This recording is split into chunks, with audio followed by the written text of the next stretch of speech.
And I'm here with Ambassador Wolfgang Jessenger. He is chairman of the Munich Security Conference and author of the new book, World in Danger, Germany and Europe in an Uncertain Time. Wolfgang, great to be with you.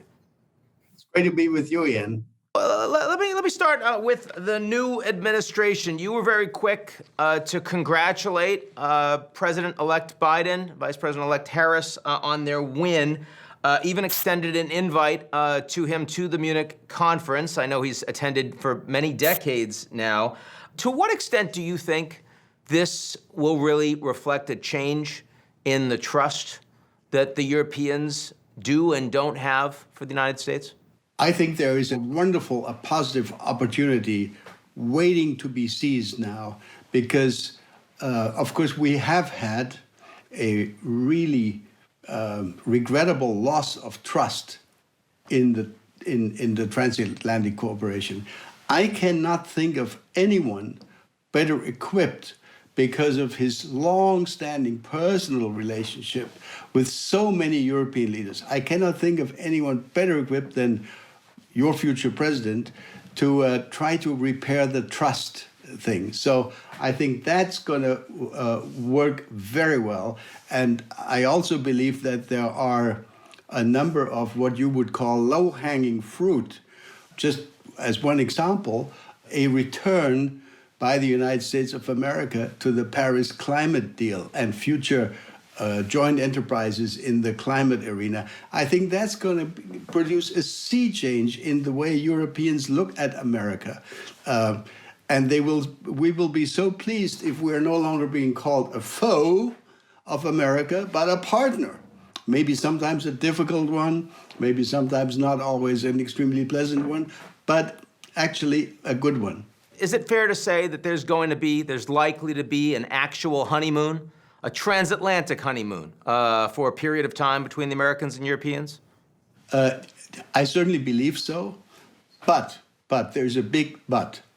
I've been saying to my German and European friends, curb your enthusiasm. Don't now sit back and wait for President Biden and his future administration to bring all the goodies to Europe. That's probably not going to happen. We will have to bring something to the United States. We will have to talk about equitable burden sharing. We will have to talk and to make offers on such issues as trade and on how best to deal with China. But Ian, let me add one important point.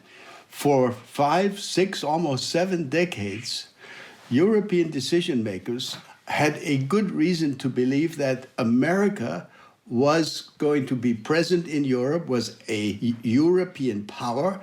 The 4 years of the Trump administration have, of course, created significant doubt.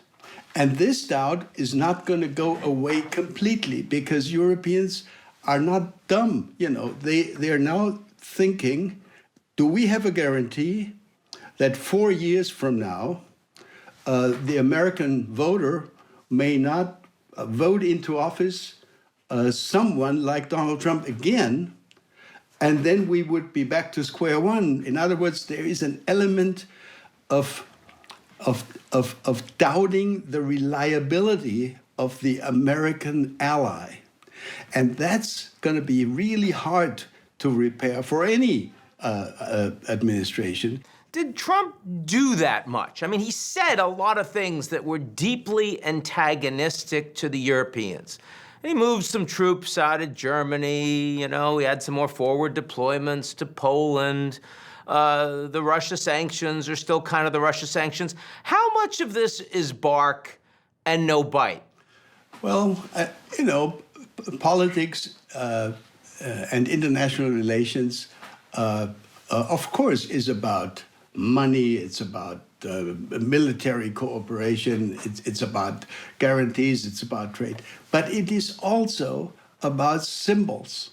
It just so happens that from a German viewpoint, America is not just any partner. America, the White House, represented to us in the post-World War II period the wisdom, and the values of what we call the West. America was for us, and hopefully will again be, the leading power of the West, representing these shared values of human dignity, etc. And quite frankly, the last 4 years, in the minds of many, many of my countrymen, America lost the ability to lead the West. If you look at recent polls taken in Germany, taken in other European countries, the Pew Research poll that I'm sure you've seen, the results have been rather devastating. I think that can be repaired. It will be repaired. The mood, the views of Europeans can change quickly again, but that has really affected in a very, very negative way our relationship, above and beyond, the substantive issues which are, of course, the core of the relationship. But symbols matter. Another massive change in the last 4 years has been China's growing role in Europe, particularly in Eastern and Southern Europe. How is that changing Europe, both its orientation in the world and its future? For decades, we, in my country, in Germany, we tended to regard China as a market, where we can sell the maximum number of Mercedes and Volkswagens and BMWs, and that was it. We have now started, over the last few years, to discover that if we want to defend our interests, we need to consider not only human rights issues, we need to consider intellectual property issues, we need to consider security issues, and we need to work with the United States on this. So I think that actually we are, on the European side, we are interested and willing to try to coordinate with the United States. There is one big obstacle for us at this moment.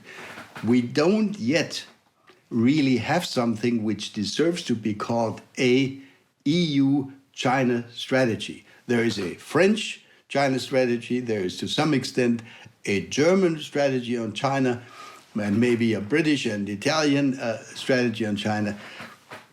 Putting this together and presenting to our American partner something which deserves to be called an EU approach to China, and consult with the United States about, where is overlap, where can we work together, how can we develop joint initiatives on so many different issues in China. I think that's the big issue. Do you think it is more true that the United States has been too hawkish on China, or that the Europeans have been too dovish on China? What's your personal view?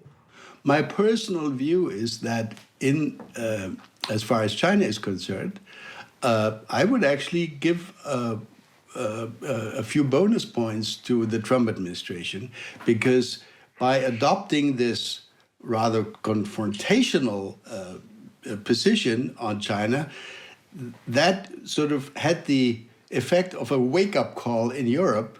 We had to scratch our heads and say, well, maybe he has a point, Mr. Trump, and maybe we should think about this also in a more strategic, and not only in a kind of trade and investment manner. If the United States and Europe get together on this, we represent not quite 50%, but certainly way over 40% of world trade. We are very difficult to ignore, even by China.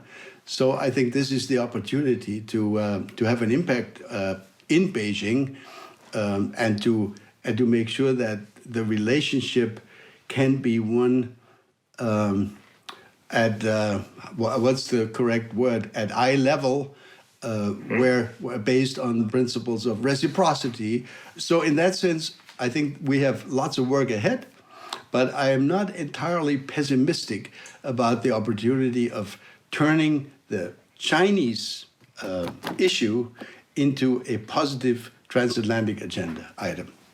Let me ask you a sort of cheeky question. Looking back at home, is Hungary overreach for the European Union? Did the EU get too big? Is this part of the problem? Is that now there's a difficulty in coordination and even existential questions about how Europe can function because you've integrated countries that can't really be integrated well?